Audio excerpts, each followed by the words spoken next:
How we doing? It is great to be in northeastern Pennsylvania. I see a beautiful baby back there. Thank you for bringing him. How you doing, buddy? He's like, get me out of here. Get me out of here. He'll worry about politics later. He's not old enough to vote, so let me just say a few things about where we are before I get into what I want to talk about, which is the one big beautiful bill and the way that it's going to bring Pennsylvania roaring back and American manufacturing roaring back to life. And that's this. This is a beautiful, great facility and a great business. And what it means to have a great American machining company right here in northeastern Pennsylvania is a few things. First of all, it means that this facility employs people who are participating in the proud tradition of American manufacturing, of making great, big, and beautiful things with American workers and with American hands. And I know a lot of you participate in that work every day. But I've got a bit of a personal connection to this facility because my father, who passed away a couple of years ago, my father, when I was born, worked in a machine shop in Hamilton, Ohio, in southwestern Ohio, a business called Hamilton Tool. And eventually, like a lot of businesses like that, Hamilton Tool was not doing too well because what the Chinese and other Asian, primarily Mexican manufacturing economies were doing is they were stealing American jobs. They were making it easier to undercut the wages of American workers, and the United States lost a lot of great, big, beautiful factories during that period, thanks in large part because of bad decisions made by American leadership. And to have a business like this in northeastern Pennsylvania, I'm sure it hasn't been easy. You've got 36 employees here, and I know every single one of them work hard every day.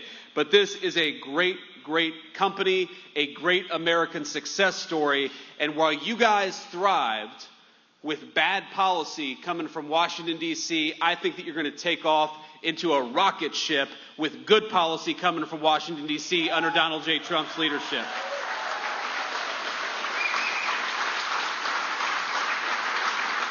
And my dad's name was Don. This is Don's Machine Shop. So I think it's appropriate to be here and to Don, Dave, and Dan. That's tough to remember, trust me. Thank you all for building a great business here in northeastern Pennsylvania. And thank you all for having me and all these great people here to celebrate the accomplishments of the last 6 months. Now, I know we're here to talk about the big, beautiful bill, and we're here to talk about American manufacturing, but I thought it'd be okay, especially since Kelly Loeffler, our great SBA administrator, she's doing a hell of a job. Kelly, thank you for being here. Thank you for doing everything that you do. And, you know, Kelly did such a good job talking about what the big, beautiful bill would do for all of you. I don't think I have to talk about anything except for what I want to talk about. So we'll get to that in a second, but I don't know if you all saw this headline, because I know every single American here cares about border security. Is that right? And I think it's one of the great things that we've done in this administration is we kept our promise that we were going to close down the American southern border, shut off the flow of fentanyl, and start prioritizing American workers over Mexican drug cartels for a change. That is a great accomplishment. Now, it turns out the New York Times is not the biggest fan of what we've been doing at the border under the Trump administration. So they had this headline. I'm not kidding you. This is not a joke headline. I'm going to read you verbatim what the New York Times said just a couple of days ago. And I quote, "I was one of Biden's border advisors. Here's how to fix our immigration system." What would he know about fixing our immigration system? It was the Biden administration that broke our immigration system. So we've been having a little bit of fun around the office. So the Department of Homeland Security, their take on this was, "I was Humpty Dumpty. Here's how to sit on a wall." But be careful what you wish for. Now we're in northeastern Pennsylvania. I assume that this is Eagles territory. Is that right? Okay. Some dissension here. We've got a lot of Eagles fans, but not 100% Eagles fans here. But congratulations, by the way, on last year. But this is what a buddy of mine sent me. He said, "I'm a Cincinnati Bengals player. Here's how you win Super Bowls." And that cut a little deep. For the football fans out there will know that was not a cool thing for that guy to say. But This is what we're dealing with, my friends. We're dealing with a new administration, a new day, and a president who is fixing what was broken during the last administration. I think we're all proud of that and proud to be here to celebrate it. And here's what I am most proud of. What I am most proud of over the last 6 months, the border is important, and it's great, and it's incredible that we were able to go from the worst open border to a closed border in just a couple of weeks under President Trump's leadership. But you know what I'm really excited about? I'm really excited about the fact that for the first time in a very long time, workers' wages are rising faster than inflation. You're able to buy more, you're able to do more, and we're just getting started. For decades in this country, the story was that blue-collar workers in particular, they might get a little pay raise or they might not get any pay raise at all, but it was never enough to keep pace with inflation. No matter how hard you worked, no matter how hard you came to work every single day, no matter how many overtime hours, for example, you put in, you were falling behind. Way too many good Pennsylvania families were falling behind. And under just 6 months of the president's leadership, we've got inflation is coming under control, and blue-collar wages are rising faster than they have risen in 60 years. That is a testament to great presidential leadership and the great American people. And we're just getting started, my friends. The passage of the big, beautiful bill. Now, of course, the mainstream media, the corporate press doesn't like what we accomplished. It doesn't like what we did. But let me just talk a little bit about what this bill, about what this legislation means for you and your family. And there are a few different things, a few different ways in which I think this will be transformational for the American people. You heard Kelly talk about this a little bit. How many, Don, of your 36 employees are putting in a lot of overtime every single week? I bet a lot of them are. You told me you got projects coming in so fast they're struggling to get people in to do all the jobs that are necessary. Well, now, thanks to President Trump's leadership, if you work overtime, the federal government is not going to take a dime of that overtime. You earn that money. You ought to keep it in your pocket.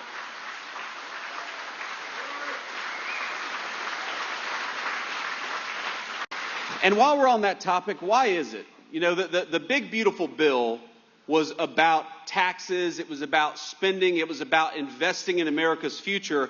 But one of the most important things the president's doing and working on, it doesn't get nearly the headlines, is asking, why is it that we force every single young person to get a big chunk of debt at a 4-year college or university? Why don't we give our young people more options? Because if we did, a lot of them would come and work at Don's machine shop.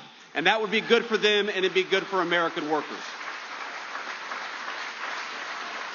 You know, we think it's fine. If you want to go to college, go to college. There's a lot of opportunity out there. But if you want to work with your hands, if you want to build something, if you want to build a house, build a bridge, make one of these incredible orders that comes into this small business right here in northeastern Pennsylvania, your government should not be forcing you to do what elites in Washington want you to do. You ought to be able to chart your own course and your own career path, and the Trump administration is going to fight for that.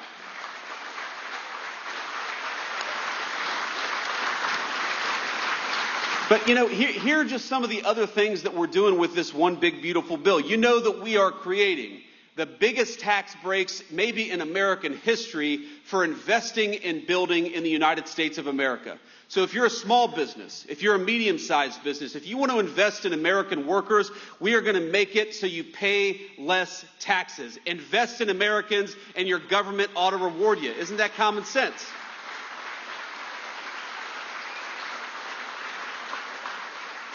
But the crazy thing is, for years, our government has done the exact opposite.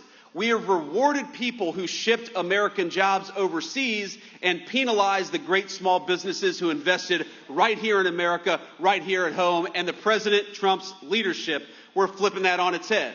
If you're building here, if you're making here, if you're working in the United States of America, we just gave you a big, fat tax break. But if you're going to ship American jobs overseas, thanks to Donald Trump, you're going to pay a big, fat tariff. It's time to invest in our own country and our own people once again, and we're doing it.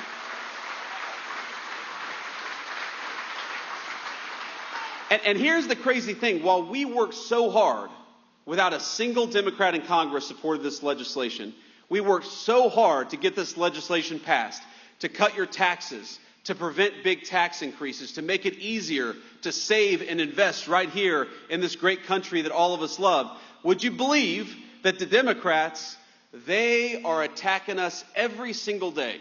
And you know what their big line of attack is? Their big line of attack is that Donald Trump dares to put tariffs on foreign countries who try to bring their crap into the United States of America.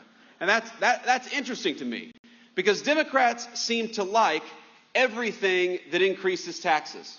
If you've got a health care problem, they'll say, well, just raise taxes, right? Health care costs in this country, we're working on it. They're way too expensive. Democrats will say, well, just raise taxes.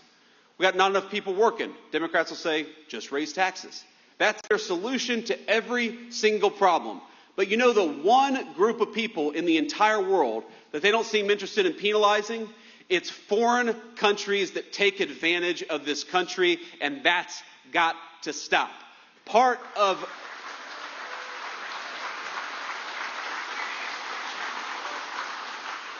the big, beautiful agenda is saying that if you're going to build something in the United States of America, we're going to reward you and we're going to fight for you. But if you want to build something overseas, you're going to pay a big, fat tariff before you bring it back into the United States of America, and that's exactly how it should be.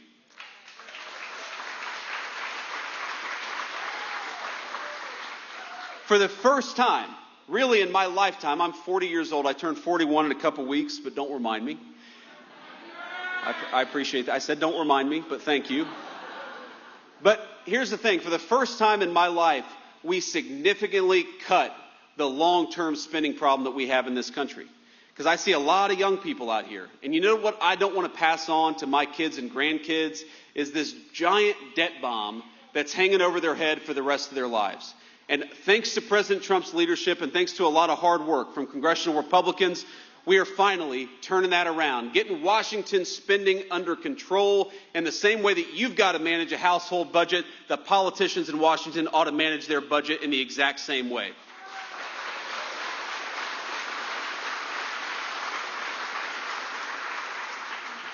And there are just a couple other things I want to talk about because, of course, northeastern Pennsylvania, all of Pennsylvania is a proud energy producer state. And for too many years in this country, we've had presidential leadership that would rather us buy energy, oil, gas, of course, solar and wind, from everybody else except for our own people. And I don't think that made very much sense, did it? So what we've done with this big, beautiful bill is we've opened up new oil and gas leases in our own country. We're going to reward oil and gas countries for investing and building and developing in our country. And as Kelly said, and the president says all the time, after 4 years of broken energy policy, we are finally going to drill, baby, drill, and invest in American energy workers. And I know you all love that. And the thing about drill, baby, drill, it's not just about the energy workers as much as we love them. It's about consumers who are paying less for gas and energy than they have in 4 years. That's a big deal. We bring in energy costs down, and it happened very quickly. And here's the other important thing. You know, one of the great advantages that we have in this country, I think we've got two great advantages for our American manufacturers. First of all, we've got the best people and the best workers anywhere in the world, and we're proud of them. That's the first big advantage. The second big advantage is we can produce energy more cheaply in the United States of America than anywhere else in the world. You look at some of these other countries, you look at China, you look at Mexico, you look at these other nations that we're competing with, and the biggest advantage we've got is that we can produce with American workers energy far more cheaply than they can. So why did we have a president for 4 years who said we're going to buy oil and gas from anybody else? We have a president now who says we're going to buy oil and gas from Americans, from American workers and American families, and we're going to build great things doing it.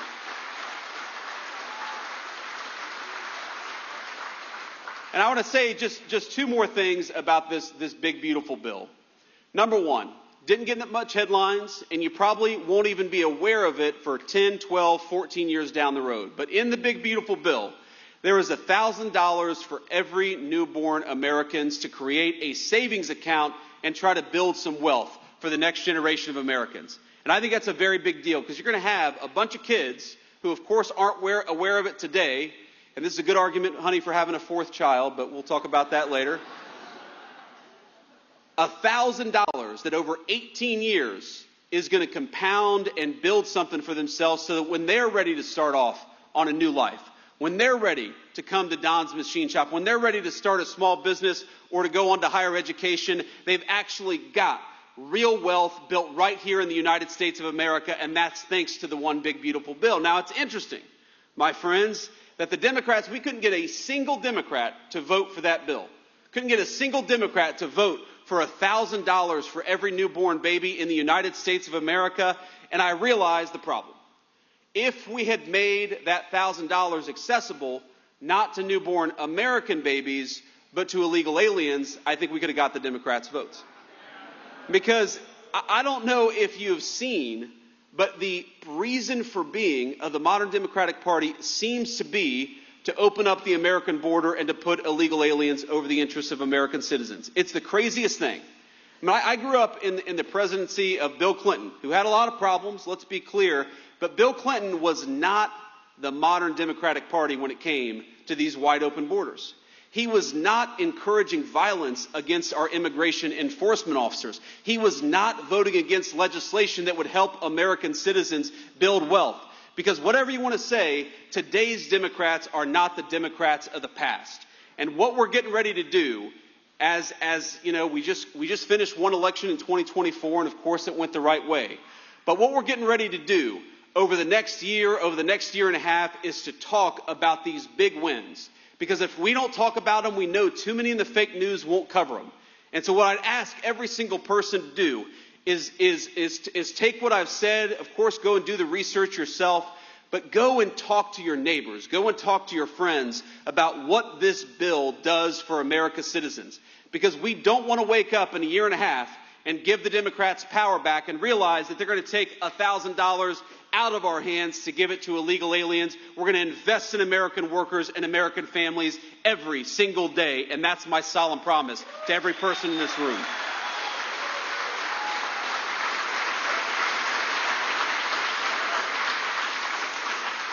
And I want to close here because I know, we're in the middle of the day, and I appreciate y'all spending a little bit of time with me. I think I've already gone well over the 12 minutes they told me to speak, but you give a politician a microphone, and what do you think is going to happen? We love you, JD. Thank you. I love you too. And I want to say a couple notes of thanks. First of all, you guys are very lucky to be represented by some high-quality leadership. And I'm going to give a shout out to Congressman Brejnahan. I think he's here. Congressman, thank you so much for everything that you've done.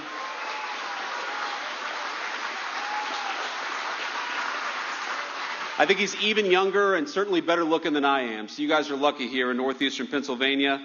And last but certainly not least, this is a fun job, my friends. Being the Vice President of the United States is the greatest honor that I've ever had in my professional life. And it's all thanks to you that I'm here.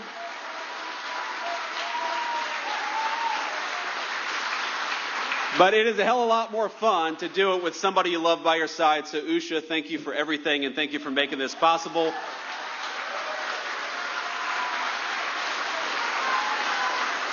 But I know a lot of us just celebrated, hopefully all of us, celebrated the July 4th holiday, the independence of our country, 249 years of American independence. And, of course, next year we will celebrate 250 years, a quarter of a millennium of having the greatest country in the history of the world. And that's an awesome thing.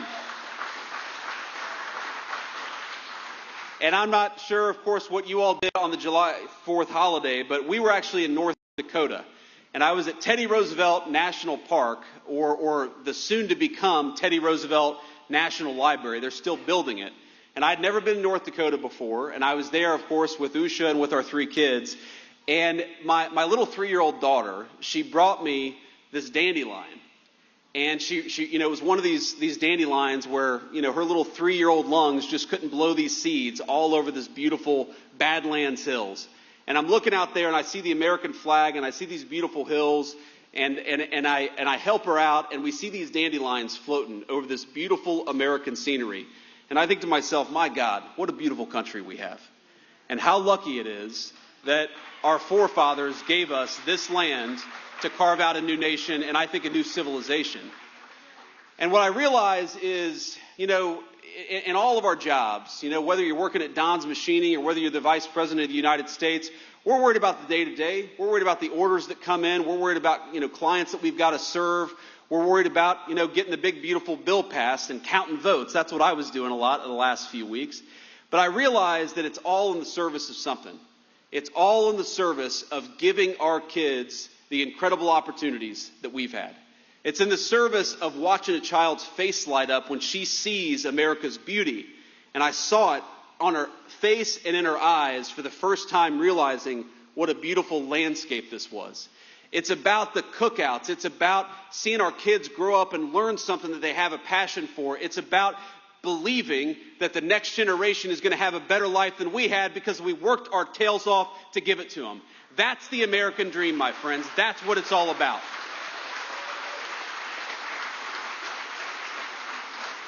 And when I think about what this administration has accomplished over the last 6 months, but more importantly, when I think about what all of us as one big American family have accomplished over the last 249 years, all I can think about is it's time to keep building, it's time to keep working, and it's time to make sure that these beautiful faces, these beautiful kids that I see in this audience, that they're going to have a better life than we had.